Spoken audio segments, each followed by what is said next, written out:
ভালোবাসা। আজকে আমরা 90% মুসলমানদের দেশেও আজকে ইসকনের মতো একজন এনজিও একটা সংস্থা আমাদের মুসলমানদেরকে জবাই করে দেয়। জোরে কোন কথা ঠিক কিনা?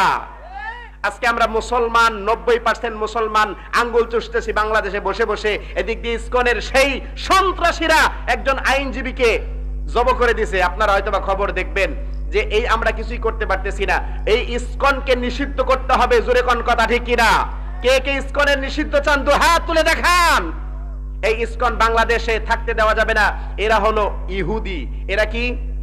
এদের যে সংস্থাটা আছে এটা হলো নিউ ইয়র্কে, আমেরিকার নিউ ইয়র্কে এদের সংস্থান যে তৈরি হয়েছে, এটা আবার যে ভারতেও অনেক সম্পৃক্ত আছে। এই হিন্দুরা, যে হিন্দু ভাইরা আছে, এরাও এদের মধ্যে সম্পৃক্ত আছে। সবাই কিন্তু হিন্দু না, ইসকনের মধ্যে ইহুদি বেশি। ওদের চক্রান্ত সবচাইতে বেশি। ইহুদিরা ইসলামের জন্য ক্ষতিকর। জোরে কোন কথা ঠিক কিনা? কারণ ইহুদিরা ওই শুরুর যুগ থেকে ইসলামের কোনো কিছু ছাড় দেয় নাই। বিশ্বনবীর সবচাইতে বড় শত্রু হইল ইহুদিরা। এই জন্যই মুসলমানদের সবচাইতে বড় শত্রু হইল ইহুদিরা। মুসলমানদেরকে এই দুনিয়া থেকে উৎখাত করে দেওয়া যায় এই চিন্তায় তারা ঘুরে। আশ্চর্য লাগে, এই বাংলাদেশের মধ্যে তারা মাত্র কয়েকজন হয়ে আমাদের উপর তারা নির্যাতন করে। এটা আশ্চর্যের বিষয়।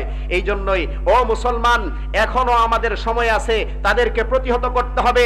এখনো গাও হইছে, এই গাওটাকে কেটে ফেলে দিতে হবে। যদি এটা ক্যান্সারে পরিণত হয়ে যায় তখন আর মৃত্যু ছাড়া কোনো উপায় নাই। জোরে কোন কথা ঠিক কিনা?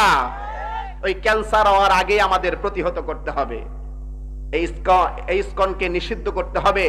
বাংলাদেশ সরকারের কাছে আমরা দাবি জানাবো, এই ইসকনকে পুরোপুরিভাবে নিষিদ্ধ করতে হবে, বাংলাদেশ থেকে উৎখাত করতে হবে। যে সমস্ত হিন্দু ভাইরা এদের সাথে সম্পৃক্ত আছে ওদেরকে আমরা বলবো, এই ইহুদিদের সাথে আপনারা মিশবেন না। আমরা হিন্দু ভাইদেরকে ছোট করতে চাই না, ওরাও আমাদের সাথে বসবাস করে। যারা হিন্দুরা আছে, অনেক এলাকায় হিন্দু ভাইরা আছে, ওরা এত উগ্র না, কিন্তু ইহুদিদের সাথে মিশে একটা চক্রান্ত করে মুসলমানদের পিছনে লাগাই দিতেছে, যাতে হিন্দু আর মুসলমানদের মধ্যে একটা লড়াই বেজে যায় আর দেশের মধ্যে একটা হাঙ্গামা তৈরি হয়ে যায়। এটাই তারা পায়তারা করতেছে। জোরে কোন কথা ঠিক কিনা?